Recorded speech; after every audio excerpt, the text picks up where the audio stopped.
프랑스의 천재 화가인 밀레라는 사람이 있습니다. 밀레는 젊은 때에는 누드 화가였습니다. 여자들 나체 그림을 그려서 그것으로 돈을 벌어서 먹고 살았습니다. 그림을 너무 잘 그려 인기도 있고 잘 나가던 화가였습니다.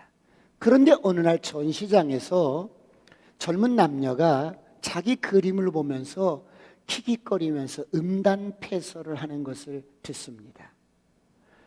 그 음단패설을 듣던 어떤 분이 밀레의 그림을 보면서 이렇게 저주합니다.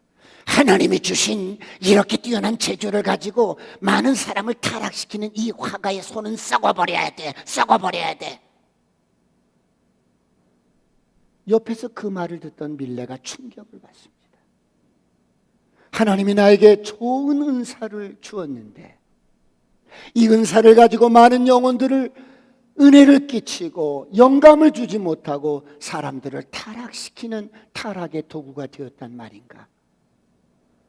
밀레는 마음의 결심을 합니다. 그리고 그의 아내에게 이런 고백을 합니다. 여보, 나 싫어졌어. 뭐가 싫어졌어요? 나 누드화가 싫어졌어. 이제 누드화는 안 그릴 거야.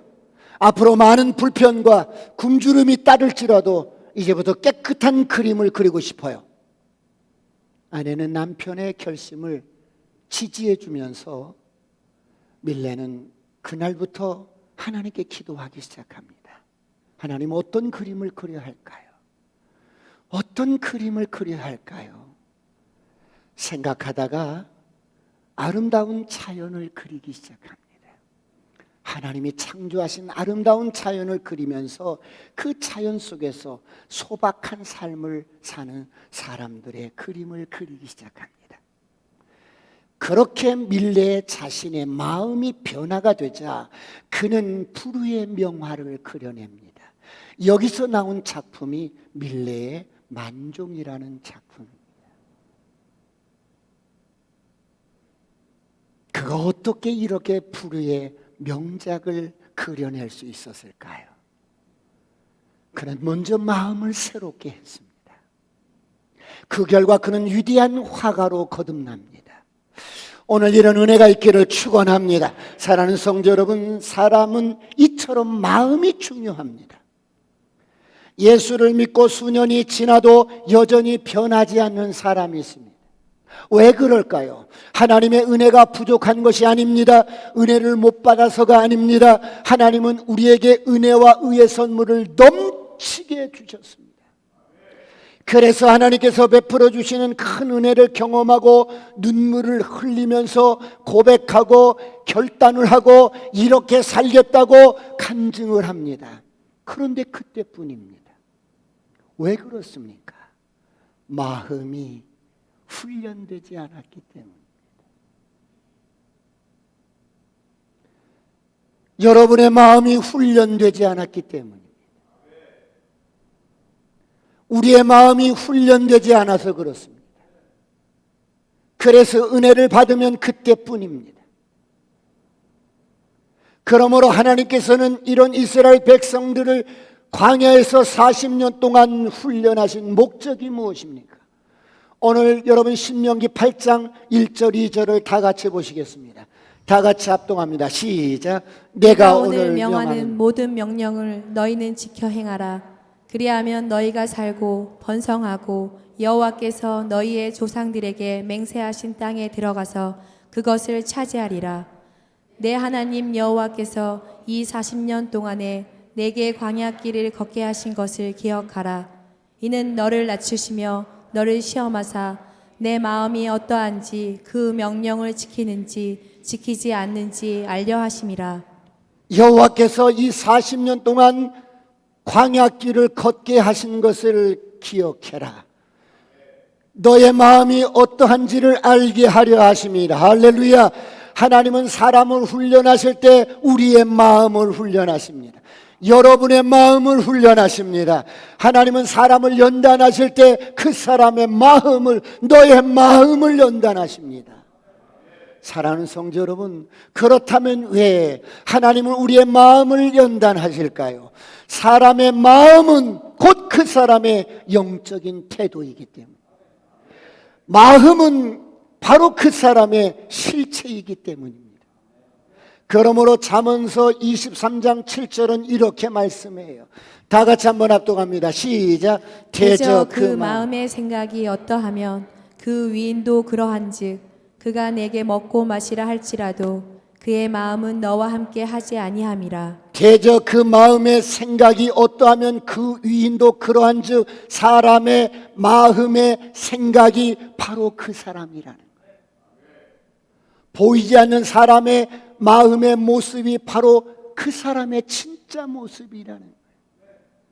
그래서 여러분, 사람 보는 앞에서 여러분 아무리 같이 먹고 웃고 드세요 드세요 드세요 해도 그 사람의 마음의 생각이 이런 모양이면 이게 실체라는 거예요.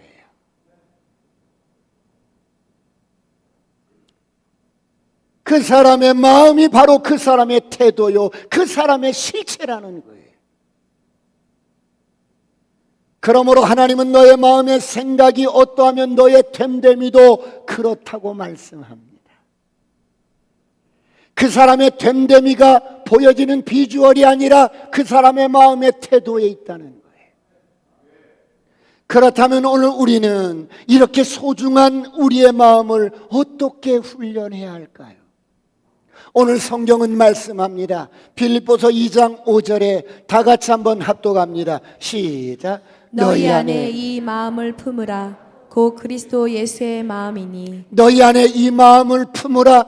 너희 안에 이 마음을 품으라. 여러분, 이 말씀에서 마음을 품으라, 이 마음을 품으라, 너희 안에 이 마음을 품으라, 이 마음을 품으라. 영어 성경에 보면 attitude, 바로 태도라는 뜻입니다. 마음은 당신의 태도라는 것입니다. 마음은 당신의 영적인 태도라는 것입니다. 그러므로 당신의 태도가 당신의 성공의 고도를 결정하는 거예요. 사랑하는 성도 여러분, 사람은 이처럼 마음이 중요합니다. 그러므로 하나님은 사람을 외모로 보지 않습니다. 하나님은 사람을 스펙을 보지 않습니다. 하나님은 사람이 가진 능력을 보지 않습니다. 하나님은 사람의 중심을 보십니다. 하나님은 여러분의 마음의 중심을 보십니다. 그러므로 사무엘상 16장 7절은 이렇게 말씀합니다. 다 같이 합독합니다. 시작. 여호와께서 사무엘에게 이르시되 그의 용모와 키를 보지 말라.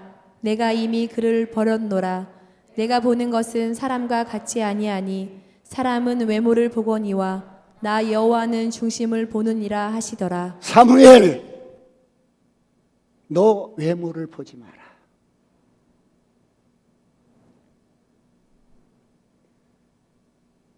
사람은 외모를 보거니와 나 여호와는 마음을 보느니라. 할렐루야.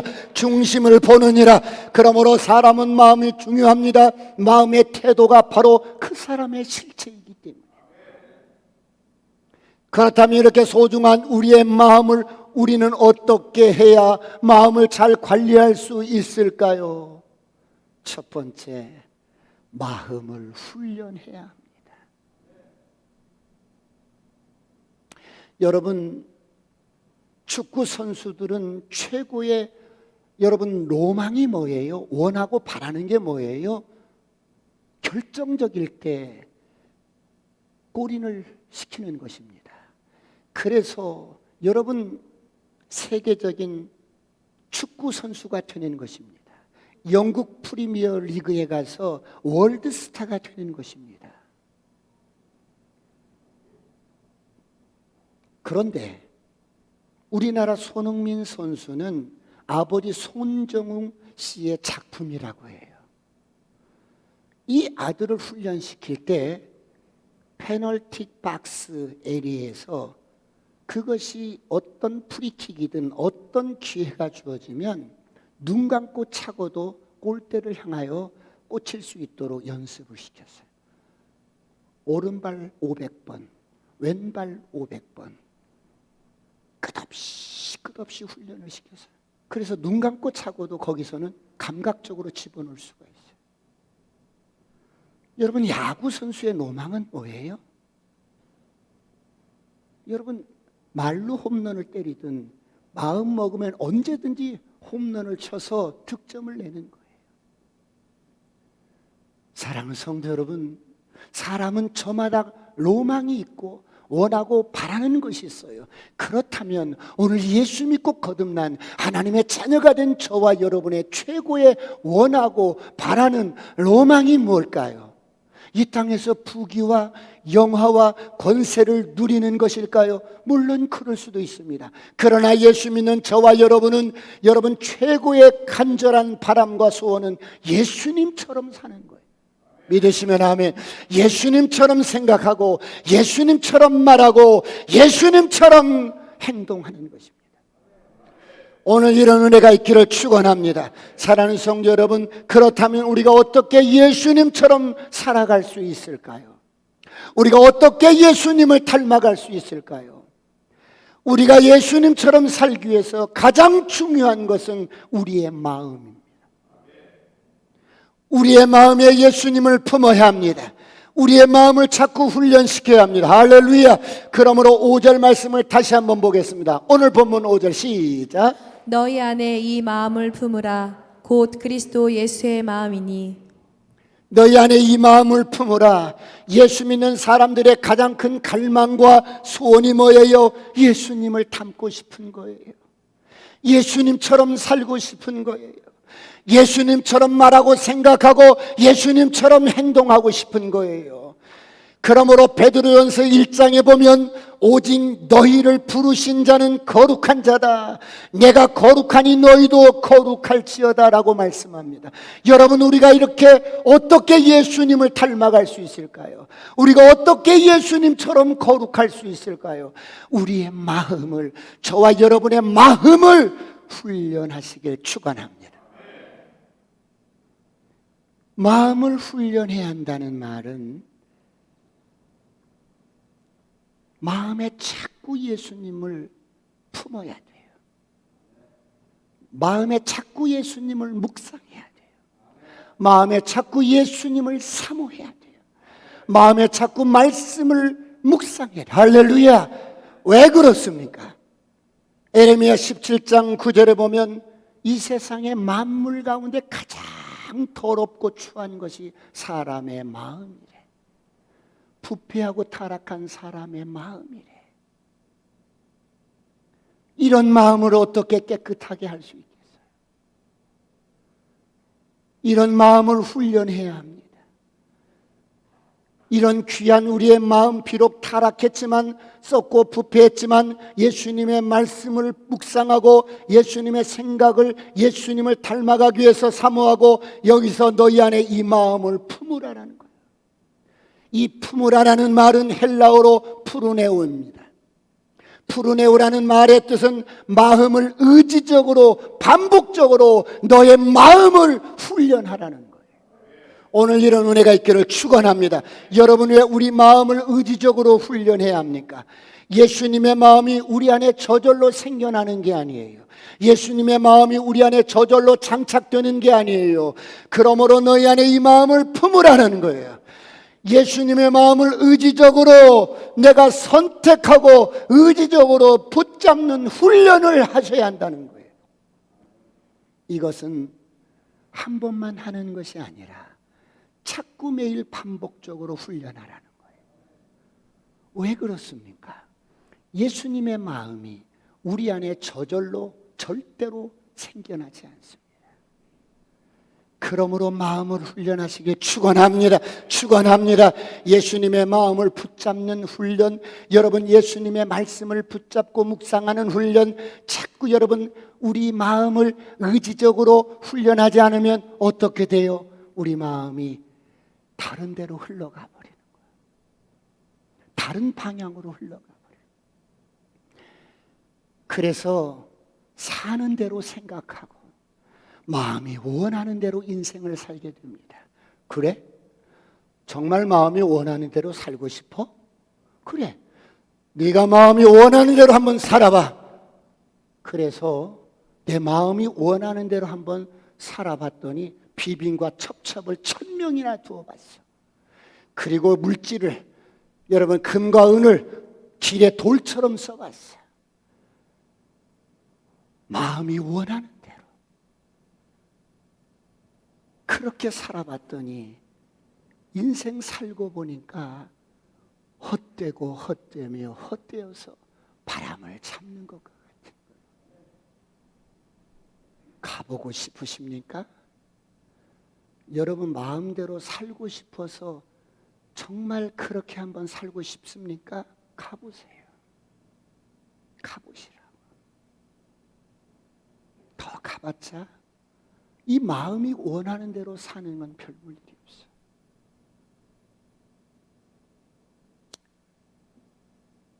사랑하는 성도 여러분, 너희 안에 이 마음을 품으라는 말씀은 훈련하라는 거예요.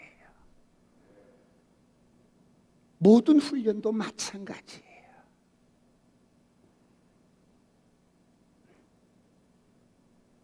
자꾸 여러분 마음을 놔두지 마시고 자꾸 마음을 훈련하셔야 돼요. 예수님의 마음을 내가 의지적으로 붙잡아서 훈련하지 않으면 절대로 우리 마음은 예수님의 마음을 품을 수가 없어요.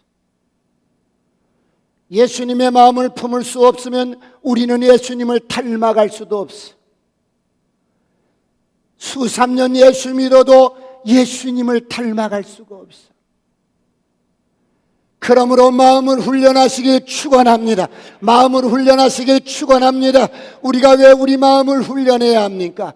타락한 우리의 마음과 예수님의 마음은 동에서 서가 먼 것 같이 너무나 멀리 떨어져 있는 거예요. 그래서 예수님의 마음을 자연스럽게 갖게 될 때까지 계속해서 의지적으로 붙잡는 훈련을 하시는 것입니다. 예수님의 마음을 반복적으로 붙잡으시길 축원합니다. 그러므로 너희 안에 이 마음을 품으라. 이 마음을 품는 것을 훈련하라는 말씀이에요. 예수님의 마음을 품는 것을, 붙잡는 것을 훈련하시길 축원합니다. 그렇다면 우리가 우리의 마음에 예수님의 마음을 의지적으로 붙잡는 훈련을 반복적으로 하게 되면 어떻게 되는데요? 예수님 말씀을 묵상하고 예수님은 이러셨지, 예수님은 이렇게 행하셨지, 예수님의 마음을 의지적으로 반복해서 붙잡는 훈련을 하게 되면 그때부터 성령님께서 일하실 수가 있어요. 이런 은혜가 있기를 축원합니다. 성령님이 일할 수 있는 환경이 되는 거예요.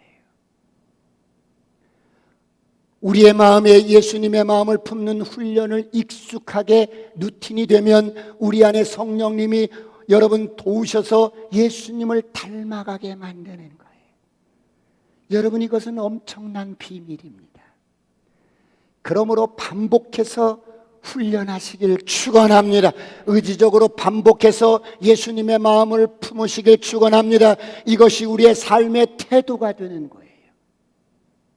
그러므로 사람은 태도가 중요해요. 우리의 마음을 계속해서 예수 그리스도의 마음을 품으려고 반복적으로 의지적으로 훈련하고 붙잡고 또 붙잡고 그러면 성령님이 충만하게 임재하셔서 그분께서 이제 일을 하기 시작합니다.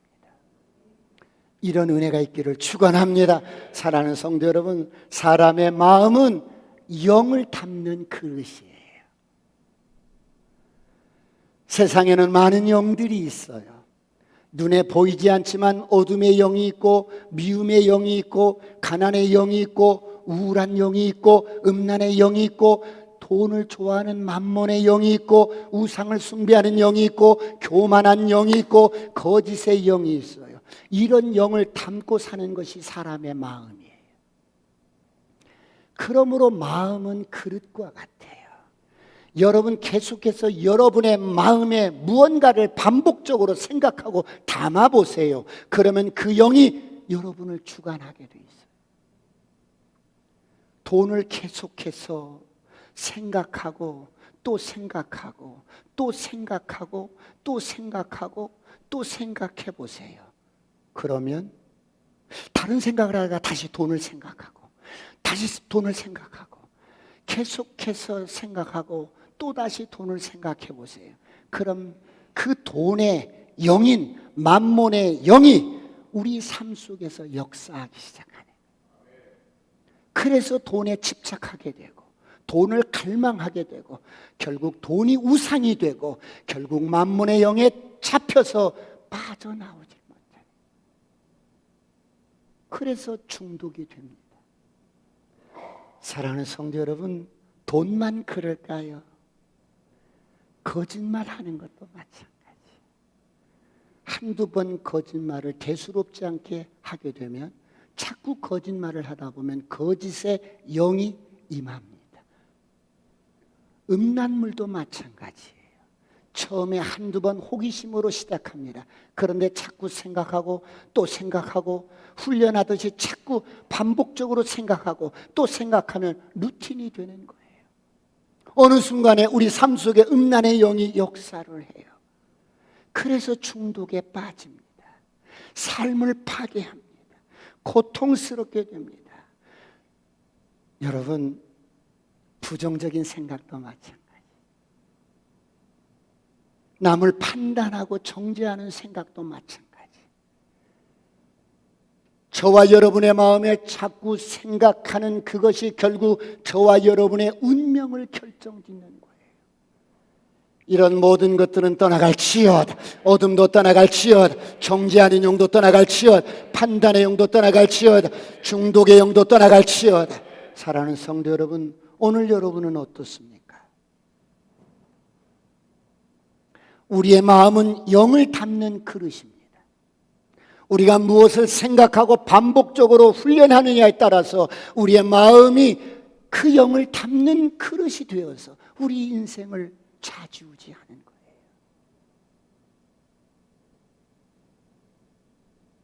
사랑하는 성도 여러분, 그렇다면 어떻게 하시겠습니까? 우리가 계속적으로 예수님의 마음을 우리 마음에 두고 또 두고 또 두고 또 두고 반복적으로 계속해서 우리 생각이 다른 데로 흘러가면 우리 마음이 다른 데로 흘러가면 잡아다가 또 두고 잡아다가 또 픽스시키고 잡아다가 예수님의 마음으로 품고 자꾸 픽스시키면 어느 순간에 성령께서 우리의 삶 속에서 역사하기 시작합니다. 이런 은혜가 있기를 축원합니다.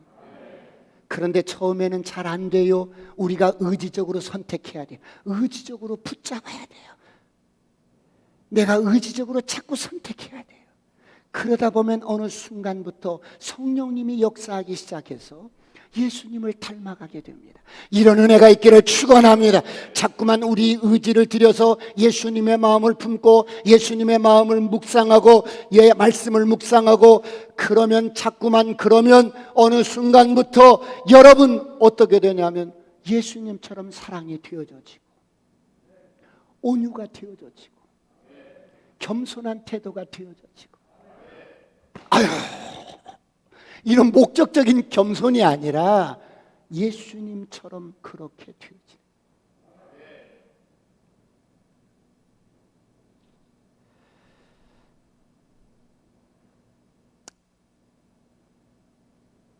용서가 되어져지는 거예요. 그러므로 마음을 잘 훈련하시길 축원합니다. 마음을 잘 훈련하시길 축원합니다. 그러므로 너희 안에 이 마음을 품으라. 곧 그리스도 예수의 마음이니 마음을 방치하지 마시길 축원합니다. 예수의 마음을 자꾸만 의지적으로 붙들어야 돼. 다른 데로 가면 잡아다가 붙들고 또 다른 데로 흐르면 잡아다가 붙들고 한 주간 이런 훈련을 하시길 주의 이름으로 축원합니다. 그렇다면 이런 예수님의 마음을 갖기 위해서 우리가 또 어떻게 해야 할까요? 두 번째, 우리의 마음을 비워야 합니다.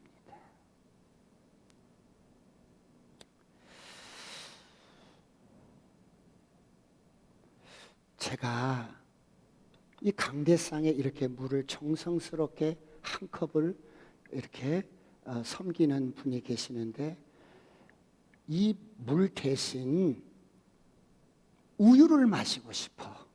그럼 어떻게 해야 돼요? 물을 비워야겠죠. 이 물이 가득 차는데 여기다 우유를 또 이렇게 부을 수는 없잖아요. 우유를 마시고 싶으니까 이 물을 비워야 우유를 부어서 마실 거 아니겠어요? 여러분, 우리 마음 속에 꽉 들어있는 것들을 먼저 비워야만이 예수님의 생명과 은혜와 의의 선물들, 신령한 것들, 여러 가지 축복들이 하늘로부터 부어지는 거예요. 할렐루야! 이런 은혜가 있기를 축원합니다. 그래서 비워야 되는데 비우지도 않고, 여러분 그냥 가득 차 있는데 계속해서 뭐를 달라고 하니 이게 채워줄 공간이 없는 거예요. 지난주에 일본의 최고의 정치 실력가인 아베 신조가 전 총리였지요. 선거 유세장에서 여러분 총탄에 맞고 사망을 했어요. 전 일본 열도가 충격에 빠졌어요. 범인은 41살 먹은 야마가미 데스야스라는 사람인데, 이 사람이 어때요? 평소에 아베 전 총리에 대한 불만과 죽이려는 생각을 마음에 담고 살았어. 가슴에 품고 사는 거야. 그래서 이 소중한 마음 속에 이 쓰레기 같은 생각을 담고 살다가 자신이 스스로 만든 총, 아주 총도 보니까 총 같지도 않아. 그런데 그런 총으로 5m 뒤에서 방아쇠를 당긴 거야.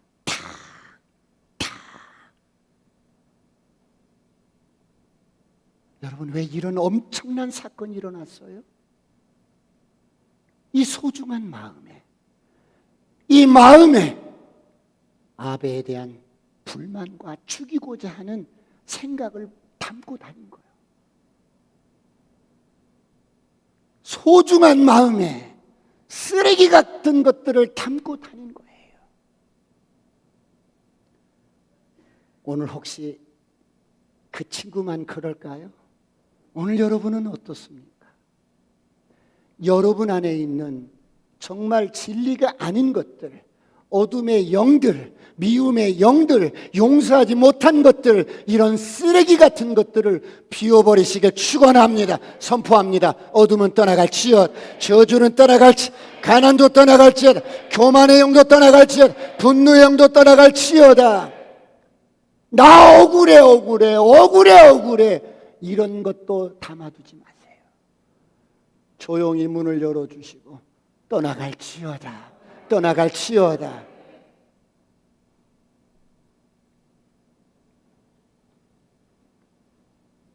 예수를 믿고 따르는 저와 여러분은 반드시 해야 할 것이 있어요. 그게 뭐예요? 오늘 본문에 빌립보서 2장 5절 7절을 다 같이 보겠습니다. 시작. 너희 안에 이 마음을 품으라. 곧 그리스도 예수의 마음이니 그는 근본 하나님의 본체시나 하나님과 동등됨을 취할 것으로 여기지 아니하시고 오히려 자기를 비워 종의 형체를 가지사 사람들과 같이 되셨고. 예수를 믿고 따르는 저와 여러분은 우리 마음의 그릇을 여러분 비우는 것입니다. 여러분의 철학도 비우고 여러분의 신념도 비우고 여러분 진리가 아닌 것들을 좀 비워내세요. 그런데 한 번만 비우는 것이 아니라 날마다 쌓이지 않도록 비우고 또 비우시길 축원합니다. 우리 마음속에 들어있는 쓰레기를 비워야 합니다. 여러분, 먼저 나를 비워야 채울 수 있어요. 내 것을 버려야 주님 것으로 채워집니다. 오늘 이런 은혜가 있기를 축원합니다. 철저하게 비워지기를 축원합니다. 그런데 우리가 여러분 어리석게도 비우기 전에 자꾸 뭐를 채우려고, 뭐를 좀 달라고 자꾸 이렇게 채우려고 합니다. 사랑하는 성도 여러분, 여러분은 예수 믿고 무엇을 비우셨습니까? 여러분은 예수 믿고 무엇을 버리셨나요? 여러분은 예수 믿고 무슨 권리를 포기하셨나요?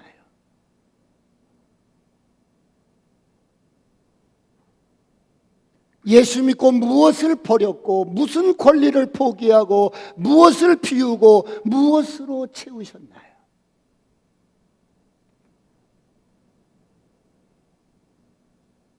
여러분을 버리십시오. 여러분의 고집을 버리십시오. 여러분의 마음속에 있는 견고한 여러분 진들을 버리십시오. 할렐루야. 여러분의 자아를 버리십시오. 오늘 예수님은 당신의 모든 것을 비우셨어요. 당신 자신을 깨끗하게 비우셨어요. 하나님이 아닌 분이 되셨어요. 하나님이 인간이 되셨어요. 여러분, 이것보다 더 큰 비움이 어디 있겠어요? 모든 자기 권리를 포기하셨어요. 모든 것을 버렸어요. 이거보다 더 큰 비움이나 더 큰 희생이나 더 큰 포기가 어디 있겠어요? 당신의 모든 권리를 포기하셨어요. 모든 것을 내려놓으셨어요. 그래서 무능해지신 것처럼 보여요. 초라해지신 것처럼 보여요. 주님이 하나님이심에도 불구하고 종의 형체를 가졌어요. 종의 형체라는 말은 완전히 종이 되셨다는 거예요. 종이 되는 척 하신 게 아니라 완전히 종이 되신 거예요. 가장 높으신 분이 가장 낮은 종이 되어서 저를 보세요. 저와 여러분의 손발을 씻기며 죄와 허물을 담당하시고 십자가에 죽기까지 비우시고 순종하시고 복종하셨어요. 내 안에 권리가 있었다면 그럴 수 있겠어요? 내 안에 어떤 여러분 비우지 않은 어떤 권리가 있었으면 내가 하나님인데 나 못 죽어, 내가 얼마나 억울해, 그러실 수 있지 않겠어요? 용서하고 들으세요. 이 주님을 따르는 저와 여러분이 작은 우리 권리 이거 포기 못해요. 옆에 식당에 가서 들어가 봤더니 테이블이 한 2테이블 정도 있는데 내가 3번째 이렇게 앉았어. 그런데 어때요? 다 식사들을 하고 있는데 내가 주문을 했는데 주문이 안 나왔어. 그리고 다른 팀들이 이렇게 늦게 들어오는데 그들 막 음식을 갖다 주고 그들이 먼저 이렇게 막 서비스를 해주고 그들은 또 막 먹네. 여러분, 그럴 때 여러분 어떠세요? 자그마한 식당 가서 한 끼 먹는 밥, 내가 먼저 왔는데 나를 서비스를 해주지 않고 늦게 온 사람들 막 이렇게 할 때 여러분 속에서 막 불이 나지, 막 갈등이 생기지. 이게 뭐야? 내가 먼저 왔는데 뭐 하는 거야? 나를 무시하는 거야? 별별 생각 다 들 거예요. 다시는 이 식당 오나 봐라. 나를 무시해도 분수가 있지. 여러분, 그러지 않겠어요? 이런 권리 하나 포기 못하는데 무슨 세계를 복음화 시키고 영혼을 여러분 인도하실 수가 있겠어요? 하나님이신데도 사람이 되셨어요. 사람이 되셨는데 나 같은 죄인을 구원하기 위해서, 이 허물 많은 죄인을 구원하기 위해서 죽어주신 거예요. 그런 권리 하나 포기 못해? 남편이 뭔 말을 하면 나는 뭐 권리도 없나? 예수를 바로 믿으시길 축원합니다. 주님을 바로 따라가시길 축원합니다.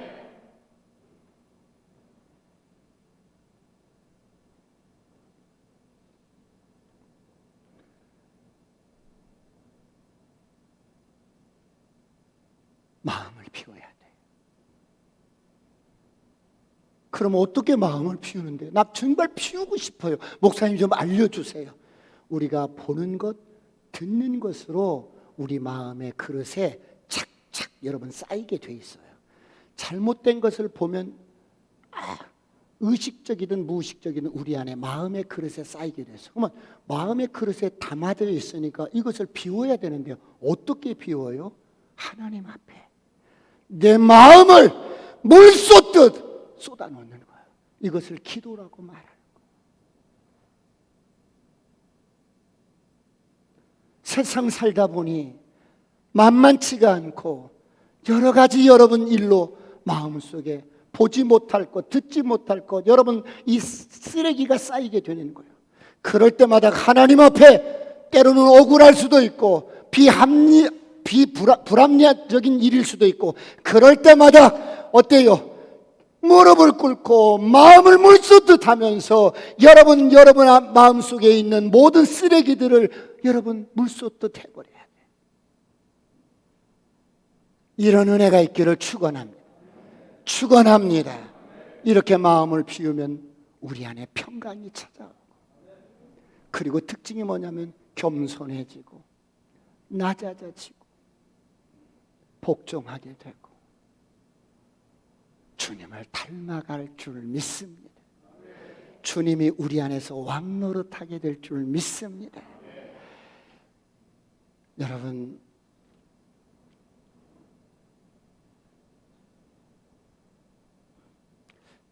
제가 청년 시절인데 참 청년 시절이 얼마나 중요해요.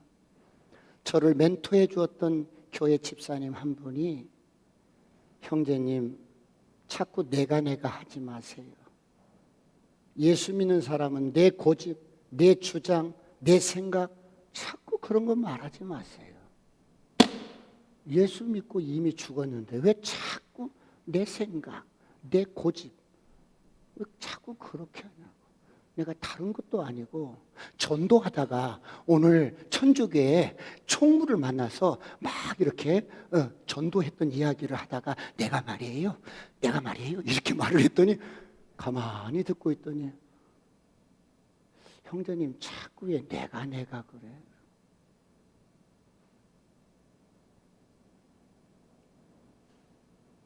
그래서 제가 그렇게 말씀하시는 분의 말씀을 즉각적으로 순종했어요.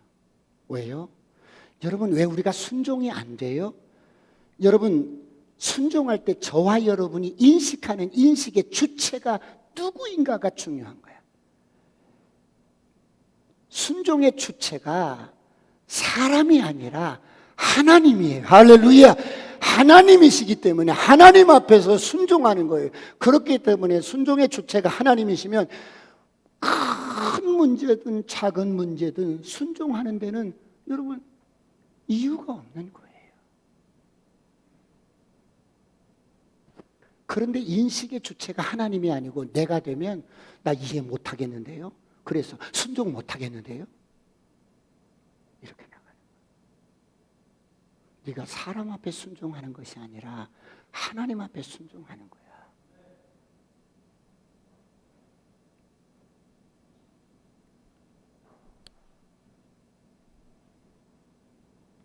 이렇게 순종의 주체가 하나님인 것을 알면 부모님께 순종하는 거 너무 자연스러운 거예요.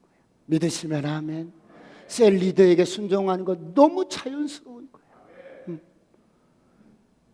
직장에서 상사가 뭔 말을 하면 순종하는 거, 그러시지요? 알겠습니다. 너무 자연스러운 거예요. 예수님이 어떻게 순종해요? 죽기까지 순종하세요. 순종의 극치를 보여주시는 거예요. 이런 예수님의 영이 오늘 우리 안에 있습니다. 할렐루야. 순종의 영이 풀어질지어다. 목사님, 나 순종 못하겠어요. 그래요? 십자가 앞에 가보세요.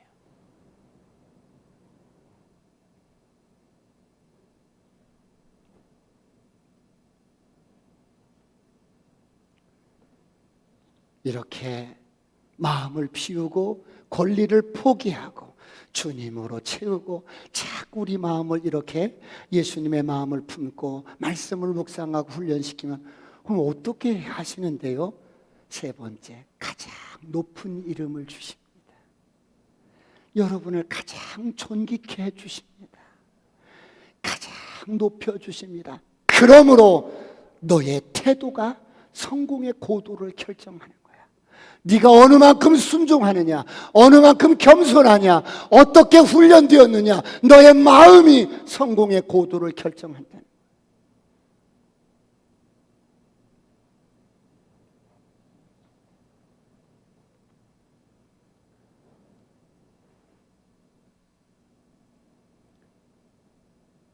마음을 비우시고 예수님의 마음을 품기 위해서 우리의 마음을 훈련하고 또 훈련하고, 놓치면 다시 붙들고, 놓치면 다시 붙들고, 설거지하다 놓치면 다시 붙들고, 뭐 하다 놓치면 다시 붙들고, 우리 친구들 공부하다가 놓치면 다시 붙들고, 그렇게 해보세요. 꿈 같은 일이 일어날 줄 믿습니다. 마지막으로 톰 소요의 모험이라는 책을 제가 중학교 처음 들어갔을 때 그 책을 대여해서 읽었어요. 헝클베리 핀의 모험, 왕자의 거지, 왕자와 거지, 이런 작품을 쓴 작가 마크 트웨인이라는 사람이 있었어요. 근데 이 사람은 매우 비판적인 거야. 뭐를 보면 이렇게 좋게 보는 것이 아니라 항상 정죄하고 판단하고 비판적이고, 사람들 앞에서도 글을 쓸 때도 기회가 닿을 때마다 교회를 비판하고 사람을 비판해. 공교롭게도 이 사람이 사랑하는 여인이 올리비아 랭던이라는 여인인데, 이 여인은 독실한 크리스찬이에요. 이 여인을 사랑을 하게 되었는데, 이 마크 트웨인은 이런 생각을 했어요. 사랑과 종교는 상관이 없다? 그렇게 생각하고 종교를 비판하는 것과는 별개로 그녀를 적극적으로 사랑하면서 구애를 해요. 그래서 결국은 결혼을 하게 됩니다. 물론 그녀도 그를 사랑했기에 믿음 생활을 방해하지 않는다는 조건으로 마크 트웨인을 사랑을 받아들이고 두 사람이 결혼까지 합니다. 그런데 여러분, 서로가 사랑하게 되면 닮아가게 돼 있어요. 그렇죠? 사랑하면 닮아가게 돼 있잖아요. 사랑하면 닮아가게 돼 있어요. 그래서 두 사람이 사랑을 하다 보니까 마크 트웨인은 종교에 대한 비판이 점점 줄어드는 거야. 이 아내는 종교에 대한 비판하는 이 남편이 마음을 조금씩 이해하면서 그래 자꾸 그리고 비판하는 말을 듣다 보니까 교회 나갈 필요가 없겠네, 이런 생각을 하면서 교회를 안 나가게 되는 거예요. 자, 사랑을 하다 보니까 서로가 닮아가게 돼 있어. 그런데 어느 날 이 가정에 큰 문제가 닥쳤어. 사랑하는 자녀가 죽어버리는 거예요. 큰 슬픔에 빠진 거야. 그때 교회에 대해서 그렇게 비판하고 비난하고 판단하고 정죄하고 그랬던 마크 트웨인이, 부인도 이제 교회를 안 나가니까 하도 큰 슬픔에 빠져 있으니까 부인에게 이렇게 말을 하는 거예요. 여보, 다시 믿음 생활을 하는 것이 당신이 이 슬픔을 이기는 데 도움이 될 것 같소. 다시 교회를 나가보지 않겠소? 이렇게 권하자 이 부인은 그 믿음이 좋던 여인이 고개를 가로저으면서, 이미 나에겐 아무런 믿음도 남아있지 않아요. 그럴 수는 없어요. 무엇을 말씀해요? 매일 듣고 매일 생활하면서 보는 것, 듣는 것, 생각하는 것이 어느새 나도 모르게 내 마음속에 가득 쓰레기처럼 쌓여 있어서 하나님 없어, 믿음 없어, 마음을 훈련하지 않으니까 결국은 불행하게 되었습니다. 오늘 한 주간 하나님 앞에서 마음을 자꾸 훈련해보는 저와 여러분이 되시길 축원합니다. 기도하시겠습니다.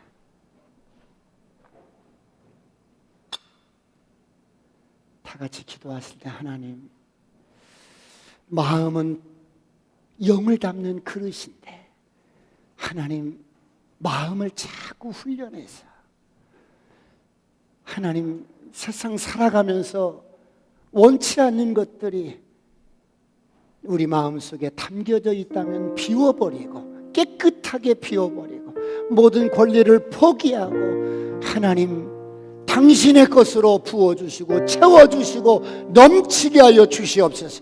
주여 삼창하시고 통성을 완전히 기도하시겠습니다. 주여